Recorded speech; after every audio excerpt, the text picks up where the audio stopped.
क्विकबुक्स में fix asset की entry को पोस्ट को लेके काफ़ी क्वेश्चन आ रहे थे और मैंने देखा है कि यूट्यूब में भी जो फ़िक्स एसेट है उसको एडवांस तरीके से किस तरीके से पोस्ट करें और एडवांस तरीके से पोस्ट करने के बाद जो फ़िक्स एसेट है वो शो नहीं होती है, तो वो क्यों नहीं शो होती है।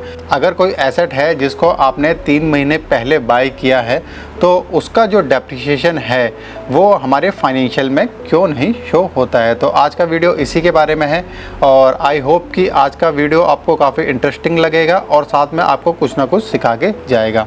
तो चलिए स्टार्ट करते हैं आज का वीडियो। तो सबसे पहले हम क्विकबुक से रिलेटेड कुछ क्वेश्चन ले लेते हैं, जो क्वेश्चन ज़्यादातर लोग हमसे वेबिनार में पूछते हैं या फिर जो हमारा यूट्यूब चैनल है उसमें कमेंट करते हैं। तो सबसे पहला क्वेश्चन जो मैंने देखा ज़्यादातर लोग जो पूछ रहे हैं क्विकबुक्स के बारे में, वो ये पूछ रहे हैं कि जो क्विकबुक्स है वो इंडिया में क्लोज़ हो गया है, तो क्विकबुक्स को सीखने का उन्हें कोई फ़ायदा होगा कि नहीं होगा। तो मैं आपको बता दूं कि इंडिया में क्विकबुक्स क्लोज़ हो गया है, बट यूएसए, यूके या जितनी भी यूरोप की कंट्रीज़ है वहाँ पे क्विकबुक्स अभी भी चल रहा है। तो अगर आप एक इंटरनेशनल अकाउंटेंट की तरह अपना कैरियर बनाना चाहते हैं या फिर किसी एमएनसी में काम करना चाहते हैं जहाँ पे कोई जो यूएस प्रोजेक्ट है उस पर काम हो रहा हो, तो आपको क्विकबुक्स आना चाहिए। अगर आप क्विकबुक्स की फ्रीलांसिंग में बात करें तो क्विकबुक्स में आप जितने भी फ्रीलांसिंग प्लेटफॉर्म है वहाँ पे क्विकबुक्स की जो जॉब्स है उनकी अवेलेबिलिटी आप देख सकते हैं। जैसे कि ये जो है upwork.com है, यहाँ पे हम क्विकबुक्स के अगर फ्रीलांस प्रोजेक्ट देखें तो आपको जो है इतनी लंबी लिस्ट मिलेगी कि आप उसको स्क्रॉल भी नहीं कर पाएंगे।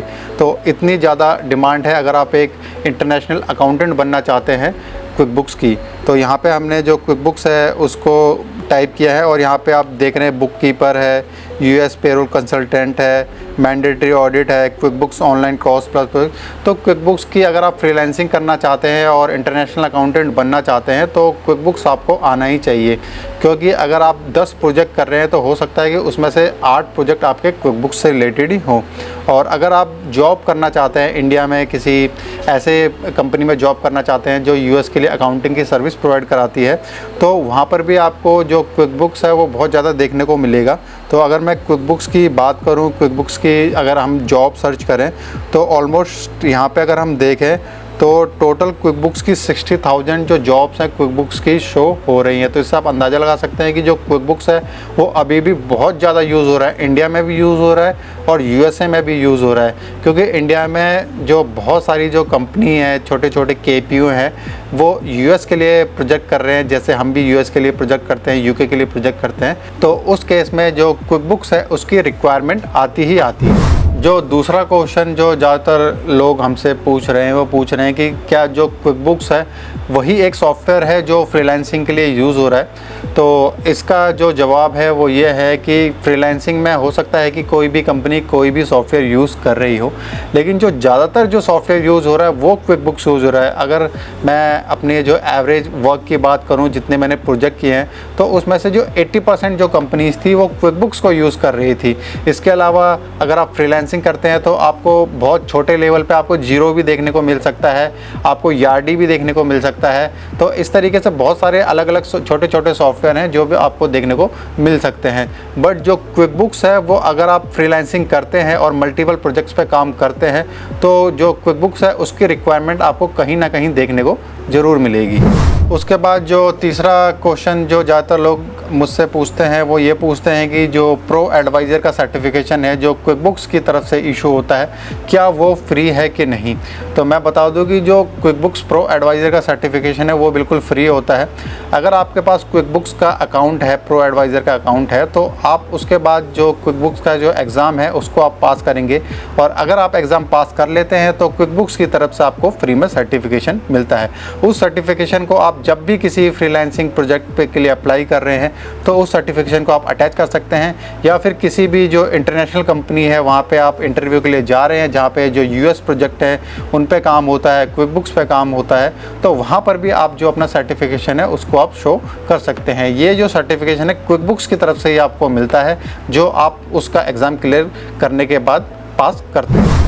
अगर आपके पास क्विकबुक्स प्रो एडवाइज़र का सर्टिफिकेशन है तो आपके जो चांसेस हैं वो भी ज़्यादा हो जाएंगे जॉब के मिलने के, क्योंकि अगर आपने क्विकबुक्स का सर्टिफिकेशन लिया है और दूसरा पर्सन जिसके पास क्विकबुक्स का सर्टिफिकेशन नहीं है तो ऑब्वियस सी बात है कि जो भी क्लाइंट है या फिर जो भी कंपनी है उसको ज़्यादा प्रेफरेंस देगी जिसके पास सर्टिफिकेशन होगा। तो अगर आप क्विकबुक्स सीखना चाहते हैं तो उसके लिए हमने काफ़ी वीडियोस बनाए हैं, वहाँ से आप जो क्विकबुक्स को सीख सकते हैं। और डेली ऑलमोस्ट हमारी कोशिश रहती है कि कुछ ना कुछ हम जो फ्रीलांसिंग है उससे रिलेटेड जो यूट्यूब पे पोस्ट करते रहें, तो उसके लिए आप हमारे चैनल को सब्सक्राइब कर सकते हैं। और क्विकबुक्स की प्रैक्टिस करने के लिए आप हमारी वेबसाइट पर जा सकते हैं। हमारी वेबसाइट पर हम जो अभी 499 में अपनी टीम में ऐड करके आपको क्विकबुक्स का एक्सेस दे देंगे, जिससे आप क्विकबुक्स की प्रैक्टिस कर पाएंगे और आपको थोड़ा यूज्ड हो जाएगा। अगर आपको जो क्लाइंट है वो क्विकबुक से रिलेटेड कोई असाइनमेंट देता है तो आप उस असाइनमेंट को ईजिली कर पाएंगे। जो वेबसाइट का लिंक है वो आपको डिस्क्रिप्शन में मिल जाएगा।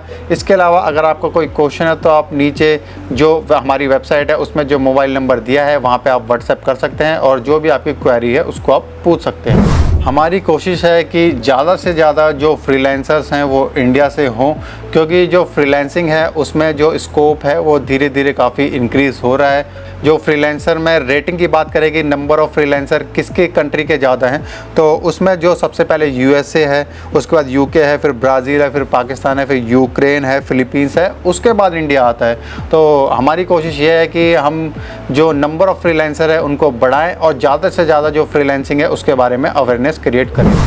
तो चलिए आ जाते हैं आज के वीडियो पे कि किस तरीके से जो फिक्स एसेट है उसकी आपने जो एडवांस अकाउंटिंग के थ्रू आपने क्रिएट कर दिया है फिक्स एसेट को, बट उसकी जो एंट्री है आपकी बुक्स में नहीं हुई है और साथ में जो डेप्रिसिएशन आपने जो 3 महीने पहले जो आपने फिक्स एसेट परचेज़ कर लिया है उसका जो डेप्रिसिएशन है वो भी आपके बुक्स में पोस्ट नहीं हुआ है। तो उसके लिए हम यहाँ पे एडवांस अकाउंटिंग में हम इसके डैशबोर्ड में देख रहे हैं तो कुछ हमने जो एसेट हैं वो क्रिएट किए हुए हैं।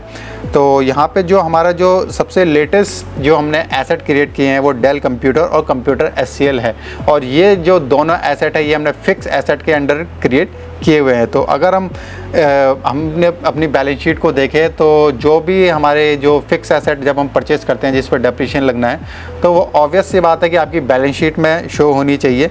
लेकिन जब हम अपनी जो बैलेंस शीट पर जाते हैं तो यहाँ पे अगर हम फिक्स एसेट के अंदर देखते हैं तो हमें ना ही डेल कंप्यूटर मिलता है और ना ही हमें जो कंप्यूटर SCL है वो एसेट देखने को मिल रही है, जो कि यहाँ पे हम देखें डेल कंप्यूटर और कंप्यूटर SCL के नाम से हमने ऑलरेडी जो एडवांस अकाउंटिंग है उसमें एसेट को क्रिएट कर लिया। तो ऐसा क्यों हो रहा है? ऐसा इसलिए हो रहा है क्योंकि अगर आपने कोई भी जो एसेट परचेस करी है उसकी एंट्री क्विकबुक्स तभी पोस्ट करेगा जब आप उसकी एंट्री जब आप या तो बैंक फीड से उसको पोस्ट करेंगे या जेवी के थ्रू आप पोस्ट करेंगे या फिर आप जो न्यू में जाके जो हमारे पास यहाँ पे जो बिल है उसके थ्रू आप पोस्ट करते हैं। जो एडवांस अकाउंटिंग है उसके थ्रू जब आप इसको पोस्ट करते हैं तो यहाँ पे आप एक शेड्यूल बता रहे हैं, एक डेप्रिसिएशन का शेड्यूल सिर्फ बताते हैं कि आगे आने वाली जो भी डेप्रिसिएशन की एंट्री होंगी उसमें किस तरीके से जो डिडक्शन होगा। तो क्विकबुक्स आपके लिए कभी भी जो प्रायर एंट्रीज़ है उनको नहीं करता है और क्विकबुक्स आपके लिए जो आने वाली एंट्रीज़ है उनको पोस्ट करता है। तो जो भी प्रायर एंट्रीज़ है वो आपको खुद क्विकबुक्स में पोस्ट करनी पड़ेंगी। तो आपने अगर 3 महीने पहले कोई एसेट परचेज़ किया है तो उसके लिए आपके पास जो ऑप्शन बचता है वो बचता है कि आप बिल में जाएं और जो आपने जो एसेट परचेज़ करी है उसकी परचेज़ की एंट्री को आप करें। इसके अलावा आप जो क्विकबुक्स है उसमें जो ओपनिंग बैलेंस है वहाँ पे भी उसको क्रिएट करते वक्त उस एसेट को आप रख सकते हैं और इसके अलावा जब आप बैंक फीड में एंट्री पोस्ट करते हैं तो उस टाइम भी आप जो एसेट है उसको ऐड कर सकते हैं। जैसे कि मैंने आपको बताया कि जो क्विकबुक्स है आपकी जो एंट्रीज़ है उनको ऑटोमेटिकली पोस्ट कर देता है।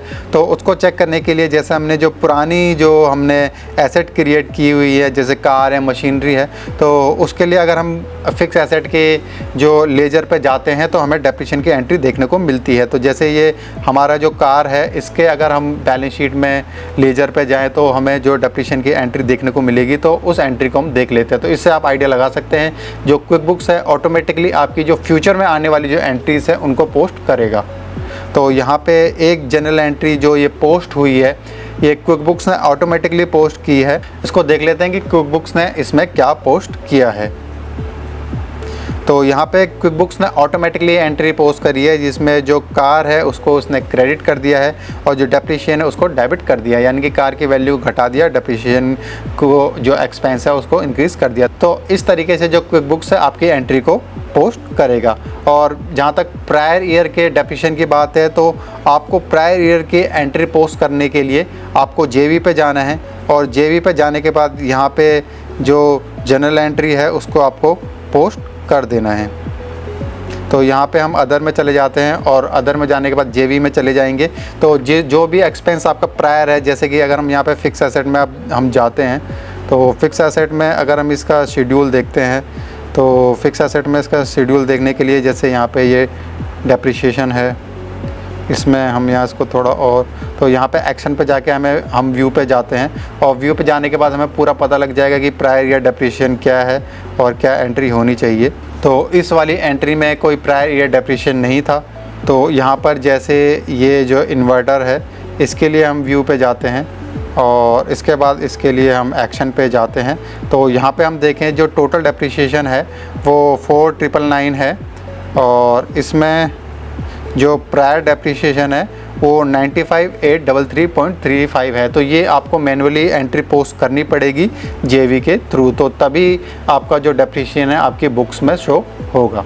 और अगर आप रिपोर्ट देखना चाहते हैं जितने भी आपने जो एसेट है उनमें क्या डेप्रिशिएशन लगा है और कौन कौन सी एसेट आपके पास, तो उसके लिए आप जो सी रिपोर्ट है उसमें आप जा सकते हैं। तो यहाँ पर हम सी रिपोर्ट में चले जाते हैं, और सी रिपोर्ट में यहाँ पे हमें जो एसेट है उसके बारे में पूरी डिटेल जो है वो शो हो रही है। तो यहाँ पे हमने कंप्यूटर है, एक्यूमुलेटेड अमोर्टाइजेशन, तो ये पहला वाला जो डेप्रिशिएशन का एक्सपेंस अकाउंट ये गलत है, किसी स्टूडेंट ने किया है। तो यहाँ पे जो कार है इसमें जो डेप्रिशिएशन एक्सपेंस इसमें जाना चाहिए। तो इस तरीके से आप जो फिक्स एसेट है उसमें क्या डेप्रिशिएशन लगा है, कौन से एक्सपेंस हेड में जा रही है, तो वो सारी चीज़ें आप जो रिपोर्ट्स हैं उससे चेक कर पाएंगे। तो आई होप कि आज का वीडियो आपको इन्फॉर्मेटिव लगा होगा। ये जो वीडियो है हमने जो एसेट अकाउंटिंग है उसका जो एडवांस मेथड है उसके ओवरव्यू के लिए बनाया है। किस तरीके से जो एंट्रीज पोस्ट होती है उसके लिए हमने पहले वीडियो बनाया हुआ है, तो उसका जो लिंक हम डिस्क्रिप्शन में दे दिया है। तो अगर आपको कोई क्वेश्चन है तो आप कमेंट बॉक्स में मेंशन कर सकते हैं। और अगर आप क्विक बुक्स की प्रैक्टिस करना चाहते हैं तो उसके लिए आप हमारी वेबसाइट पर जाके जो क्विक बुक्स का एक्सेस है उसको बाय कर सकते हैं। तो आज के लिए इतना ही, तो मिलेंगे अगले वीडियो में, तब तक के लिए धन्यवाद एंड गुड बाय।